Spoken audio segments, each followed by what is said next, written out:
Değerli devlet büyüklerimize, bizler hayatlarını eğitime adamış ve geriye kalan hayatlarını yine eğitimden yana kullanmaya gönüllü eğitim neferleriyiz. Bu uğurda canla başla mücadele eden ve atama bekleyen biz öğretmenlerin temennisi, sesimize kulak verilmesi, umudumuza ışık olunması ve buna bağlı olarak mezun olmuş ve mezun olacak öğretmenlerimizin hem kendi hem de ülkenin yarınlarına daha mutlu bakabilmelerine yardımcı olunmasıdır. Milli Eğitim Bakanlığı'nca düzenlenen ve kadrolu olarak öğretmenlik yapmak isteyen tüm adayların girmesi gereken 2020 Eğitim Bilimleri Sınavına 432.753 kişi başvurmuştur. Her yıl çığ gibi artarak büyümeye devam eden ataması yapılmayan öğretmen sayısındaki artış son derece dikkat çekici bir hal almıştır. Gelecek yıllarda işin içinden çıkılamaz bir hal almaması adına 2021 yılında yapılmasını talep ettiğimiz ikinci bir 40.000 atama ile 60.000'e tamamlanmış öğretmen ataması, yukarıda belirttiğimiz ataması yapılmayan öğretmen sayısı ile kıyaslanınca 60.000 öğretmen atamasının gerekliliğini bir kez daha anlıyoruz.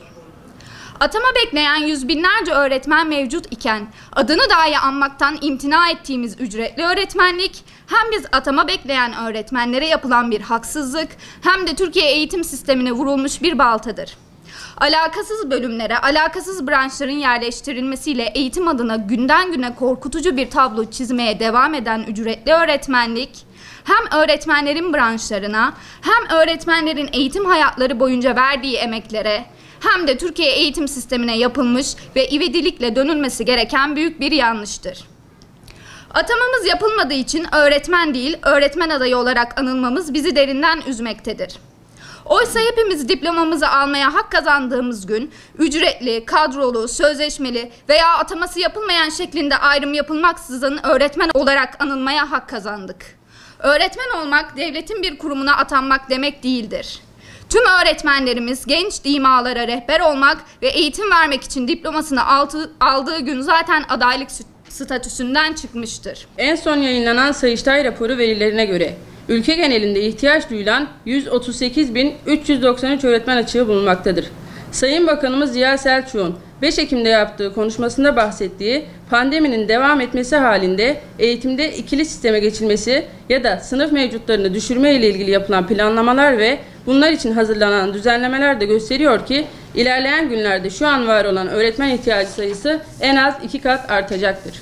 Bütün bu etkenler düşünüldüğünde 2021 yılı için ikinci bir 40.000 atama ile 60.000'e tamamlanmış öğretmen ataması hem atama bekleyen öğretmenler için hem de Türkiye'nin eğitim sistemini daha aydınlık günlere ulaştırmak için atılmış büyük bir adım olacaktır. Atama bekleyen öğretmenlerin var olan problemlerini ve çözüm önerilerini sunduğumuz bu yazımızda bütün atama bekleyen öğretmenlere umut olacağınızdan biz öğretmenleri geleceğe daha emin adımlarla ulaştırmak için hazırladığımız problemleri görmezden gelmeyeceğinizden son derece eminiz. Bu problemlerin çözümü sadece atanamayan öğretmenler için değil, Türk eğitim sisteminin daha aydınlık yarınlara ulaşması için atılacak büyük bir adım olacaktır. Ülkece buna destek çıkılması, yarınlarımızın eğitim sistemini olumlu yönde etkileyeceği gibi, öğrencilerine kavuşacağı günün hayaliyle gün sayan, hala umudunu yitirmemiş ataması yapılmayan öğretmenlerimize ve yetiştireceği mutlu nesillere umut olacaktır. Atama bekleyen öğretmenler adına düzenlediğimiz basın açıklamasının basın mensupları ve öğretmenlerin her daim destekçisi kıymetli halkımız sayesinde gerekli yerlere ulaşacağından şüphemiz yoktur.